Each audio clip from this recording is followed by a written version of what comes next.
दोस्तों, हम सभी जानते हैं कि यह जीवन सुख और दुख से भरा है। जो इंसान सुखी है उसके जीवन में कब दुख जाए कह नहीं सकते। सुख और दुख इस जीवन का हिस्सा हैं और इन्हीं के साथ हमें रहना है। वैसे तो ये बात हर कोई मानता है, लेकिन जब भी किसी के जीवन में दुख आता है तो वो हताश और निराश हो जाते हैं। उन्हें लगने लगता है कि ये जीवन जीने लायक नहीं है।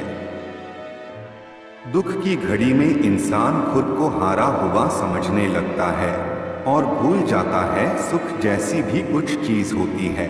आज की इस गौतम बुद्ध की प्रेरणादायक कहानी के जरिए हम आपको इस ज्ञान के बारे में बताएंगे जो बुद्ध ने दुख से बाहर निकलने के लिए दिया है। एक बार की बात है, गौतम बुद्ध अपने कुछ शिष्यों के साथ एक गांव में उपदेश देने गए। गांव के लोग बुद्ध की शिक्षाओं के बारे में जानते थे और उनके ज्ञान से प्रभावित थे।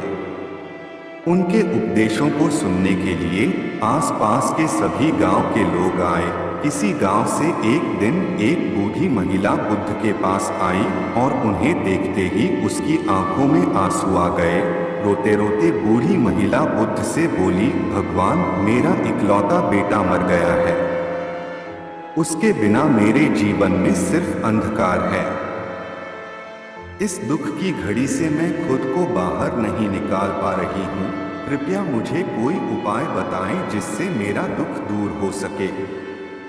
बुद्ध ने महिला को ध्यान से देखा और बोले, मैं तुम्हारे दुख को समझ सकता हूँ, लेकिन इस वक्त मेरे पास ऐसा कोई उपाय नहीं है जिससे मैं तुम्हारा दुख दूर कर सकूं। लेकिन तुम एक काम करो, इस गांव में ऐसे घर की तलाश करो जहां किसी की मृत्यु ना हुई हो और वहां से एक सरसों का बीज ले आओ।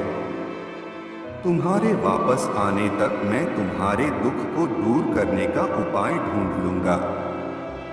गौतम बुद्ध की यह बात सुनकर उस महिला को लगा शायद इसी में उसके दुख से निकलने का कोई रास्ता हो और वह अपने बेटे की मृत्यु को कुछ समय के लिए भूलकर लोगों के घर घर जाने लगी। बुद्ध के कहे अनुसार जब भी वह किसी घर के दरवाजे में दस्तक देती तो उनसे पूछती, क्या इस घर में कभी किसी की मृत्यु नहीं हुई?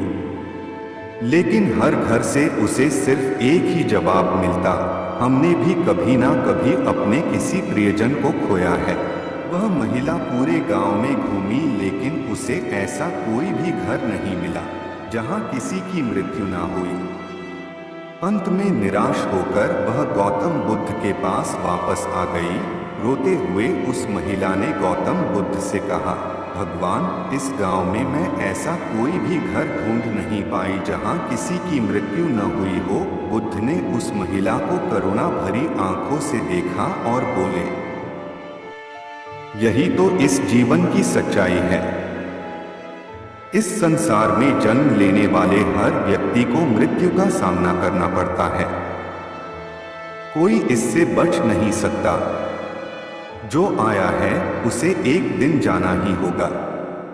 किसी को पहले जाना है तो किसी को बाद में। तुम्हारे दुख का कारण यह है कि तुमने इस सच को स्वीकार नहीं किया। बुद्ध अपनी बात आगे बढ़ाते हुए बोले, हमारे दुख का असली कारण हमारे अपनों से होने वाला लगाव और प्रेम है। हमें अपने प्रियजनों के प्रति प्रेम और दया भाव रखना चाहिए, लेकिन यह भी समझना चाहिए कि यह संसार अस्थायी है। कब कौन साथ छोड़ जाए यह कहा नहीं जा सकता। तुम भी अपने सत्य को स्वीकार करो और अपने जीवन को आगे बढ़ाओ। बुद्ध की बातें महिला ने ध्यान से सुनी और उन्हें सुनकर उसे एक शांति का एहसास हुआ। वह समझ गई कि संसार के नियमों से कोई भी बच नहीं सकता। धीरे धीरे उसका मन शांत हो गया और अपने बेटे की मृत्यु को जीवन की सच्चाई मानकर स्वीकार कर लिया। यह कहानी हमें सिखाती है कि हमारे दुखों का कारण किसी भी चीज से बहुत ज्यादा लगाव और अपेक्षा रखना है। मृत्यु एक सत्य है, हम इस जीवन में लोगों को खोएंगे और नए लोगों से मिलेंगे भी। जब हम लोगों से बहुत ज्यादा लगाव और बहुत ज्यादा प्रेम करने लगते हैं तो उनके खोने से हमें बहुत दुख होता है। इस संसार के नियम को हमें समझना जरूरी है। चीजों से लगाव इतना ना रखें कि वह आपके दुखों का कारण बने। चीजों को प्राथमिकता दें, लेकिन इस मोह में ना रहें कि यह चीज हमेशा हमारे साथ रहेगी। आज हम भी किसी के साथ हैं तो हो सकता है कल ना हो, लेकिन जो मोह, लगाव और प्रेम हम दूसरों से करते हैं वह इतना ना हो कि उनके जाने से हमारा जीवन भी दुखों से भर जाए।